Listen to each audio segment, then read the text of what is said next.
বর্তমান দেশের পরিস্থিতি হিসাবে আমরা সাধারণ মানুষ থেকে শুরু করে সর্বোচ্চের মানুষ আমরা ভয়াবহ অবস্থার মধ্যে আছে। এই দেশও ভয়াবহ অবস্থার মধ্যে আছে, আমরা সাধারণ মানুষ সর্বোচ্চের মানুষ আতঙ্কের মধ্যে আছে। এখন দেশের মধ্যে কোনো শান্তি নাই। আমরা এই ৫ আগস্টের পরে থেকে আমরা দেখতেছি দেশের মধ্যে ভয়াবহ অবস্থা, সন্ত্রাসী কাম শুরু হয়ে গেছে, জঙ্গলিবাদ বাদের আস্তানা শুরু হয়ে গেছে এবং কি সন্ত্রাসী কাম শুরু হয়ে গেছে, চাঁদাবাজি নামে পরিচিত হয়ে গেছে অল বিশ্বের মধ্যে। আমরা সাধারণ মানুষ এটাই দেখতেছি। তার কারণ আমি যে ভোট দিবে যাব, আমার কোনো নিরাপত্তা নাই। পুলিশের নিরাপত্তা পুলিশ দেওয়া পেতেছে না, একটা সেনাবাহিনীর নিরাপত্তা সেনাবাহিনী দেওয়া পেতেছে না, একজন প্রার্থী তার নিরাপত্তা ওই দেওয়ার পেতে আছে না, একজন প্রার্থী মনে করেন গানম্যান নিয়ে ঘুরবে নিয়েছে। তাহলে আমাদের মধ্যে সাধারণ মানুষের নিরাপত্তা কে দেবে? তাহলে আমি এই সাধারণ নির্বাচনে যায় বা রক্তচোষা নির্বাচনে ভোট দিবে যায় আমার বউ আমি বিধবা করবো না। অতএব আমরা সাধারণ মানুষ হিসেবে বলতে চাই, সর্বোচ্চের মানুষের বলতে চাই যে এই রক্তচোষা নির্বাচনে আপনারা যায় না এবং এই নির্বাচন বয়কট করেন।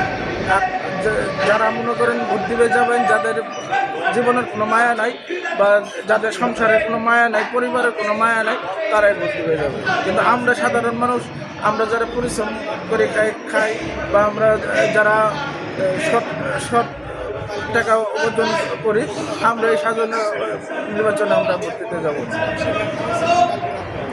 বাড়ি কোথায়? বাড়ি কিশোরগঞ্জ। আপনি এবার নির্বাচনে ভোট দিতে যাবেন না? না না, ভোট দিতে এবার যাব না। কেন যাবেন না? যাব না, নির্বাচন এই নির্বাচন আওয়ামী লীগকে বাদ দিয়ে নির্বাচন কতটুকু গ্রহণযোগ্য হবে জনগণের কাছে, তাই আমরা এই ভোট দিতে যাব না। কারণ এই নির্বাচন অনেক অনেক লক্ষ লক্ষ লোক এই নির্বাচনে অংশগ্রহণ করবে না। কারণ আমাদের মতন সাধারণ মানুষ, আমরা দুই বেলা পেট ভরে ভাত খেতে পেরেছি আওয়ামী লীগের আমলে। আমরা ভালোই ছিলাম, আমরা কোনো দল করি না, আমরা নিরহ মানুষ, আমরা গরিব মানুষ। আমরা বিবেচনা করি যে কার আমলে আমরা ভালো চলছি, ভালো খেয়ে বেচতে পেরেছি। আমরা মনে করেন আওয়ামী লীগ সরকার আমরা নিরাপত্তা পেয়েছি, রাস্তাঘাটে সুন্দরভাবে গাড়ি চালাইতে পারছি, মানুষের ব্যবসা বাণিজ্য ছিল, মানুষের আয় উন্নতি ছিল, 2 পয়সা ফ্যামিলি নিয়ে ভালোভাবে বাঁচতে পেরেছি। এই ঢাকা শহরে এখন ঘর ভাড়া 5 মাসের ঘর ভাড়া বেজে গেছে, এখন ঘর ভাড়া ঠিক মতো দিতে পারতাছি না। গাড়ি চালায় মানুষের পয়সা হয়েছে, রাস্তাঘাটে মানুষের চুরি ডাকাতি চিন্তা, এই কারণে মানুষের ঘর থেকে বার হতে পারতেছে না। আমরা খুব ভালোই ছিলাম, এখন আমরা নির্বাচনে এখন কিভাবে যাব নির্বাচনে? এই নির্বাচন আমরা গরিব মানুষ, অনেক অনেক লক্ষ লক্ষ গরিব মানুষ অংশগ্রহণ করবেন এই নির্বাচনে। এই নির্বাচনে দেখা যায় বিএনপি আর জামাত ইসলামী, তারা দুটি দলই নির্বাচনে অংশগ্রহণ করছে। 2001 সালে তারা এই নির্বাচনে অংশগ্রহণ করেছিল। হ্যাঁ, সেই হিসাবে আপনি একজন সাধারণ জনগণ হিসেবে আপনার মতামত তুলে ধরবেন। হ্যাঁ, 2001 সালে নির্বাচনে জামাত বিএনপি অংশগ্রহণ করেছিল, জোট হয়ে অংশগ্রহণ করেছিল আওয়ামী লীগের বিরুদ্ধে। হ্যাঁ, ওই নির্বাচনে তো জোটে করতে, এখন আবার বিএনপি জামাত আলাদা নির্বাচন করছে। হ্যাঁ, এই নির্বাচন কতটুকু গ্রহণযোগ্য হবে তারা এখন জনগণ এটা বুঝবে। কারণ সামনে এই নির্বাচন, যদিও নির্বাচনে যারা ক্ষমতায় আসুক বেশি দিন টিকবে না আমার মনে হয়।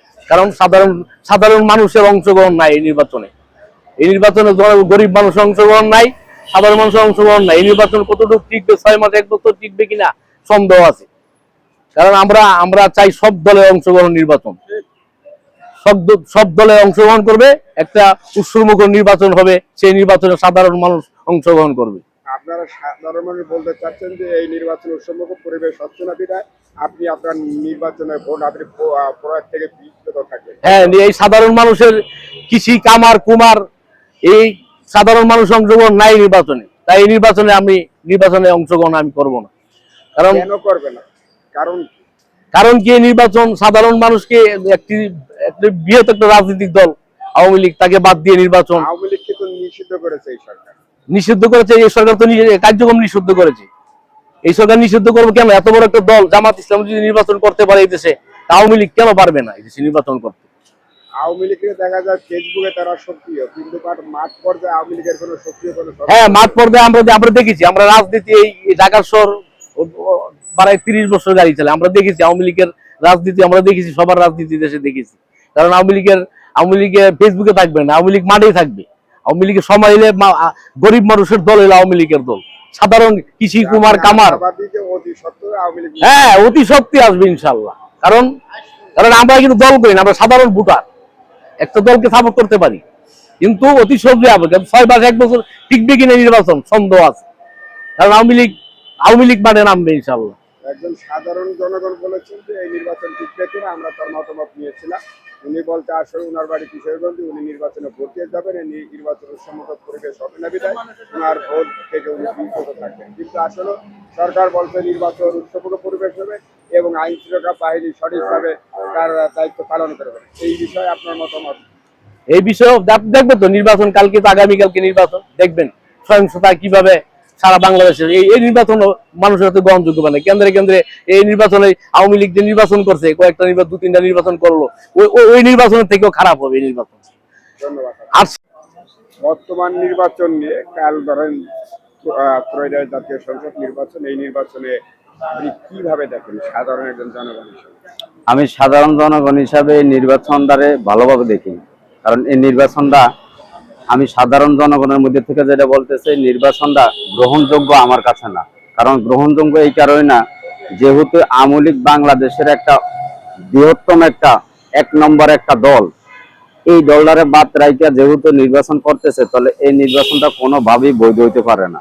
আর সবচেয়ে বড় কথা হইলো, এই আওয়ামী লীগকে এইবার নির্বাচনে রাখলে যে আগের চাইতে ডাবল ভোটে বিপুল ভোটে পাস করতো, এটা ওরা বুঝতে পারছে। আর আওয়ামী লীগ আসলে যে এদের কপালে দুঃখ আছে, এটা ওরা বুঝতে পারছে। এই কারণে ওরা বারবার নির্বাচনের আগে খুব সতর্কভাবে আওয়ামী লীগের সরায়া নির্বাচনে ক্ষমতার বলে একটা নির্বাচন দিয়েছে, যে নির্বাচনটার ভিতরে কোনো নিয়ম কারণ সিস্টেম ঠিক নাই। কারণ দেখতেছি বলতেছে নির্বাচন নাকি নির্বাচনের ভোট গণতে লাগে 3 দিন সময় লাগবে, মানে এখানেও একটা পেস লাগিয়ে রাখছে, নির্বাচনের ক্ষমতার অপব্যবহার করতেছে। আবার বলতে আছে মন্ত্রীরা হইলে শপথ পড়াইব রাষ্ট্রপতি ছাড়া নির্বাচন কমিশনার। এই যে ফাইজলামি মার্কা নির্বাচন, এই নির্বাচন আমাকে বাংলাদেশের জাতির কাছে গ্রহণযোগ্য না। আর ইনুস হইল যে একটা বিশ্ববার্তা, এই ইনুস বাংলাদেশে আইছে যেটা উচিল করার জন্য, মানে ওনার মামলা শেষ করব আর বাংলাদেশের কিছু টাকা পয়সা নিয়ে বাংলাদেশটারে জোগা বানাই দিয়া নিচ্ছে দিয়া ওই যাইবগা। এই কারণে ওই দ্রুত গতিতে একটা অসিস্টেম মানে অবৈধ একটা নির্বাচন সৃষ্টি করিয়া দিয়া উনি তাড়াতাড়ি ভাগানোর জন্য।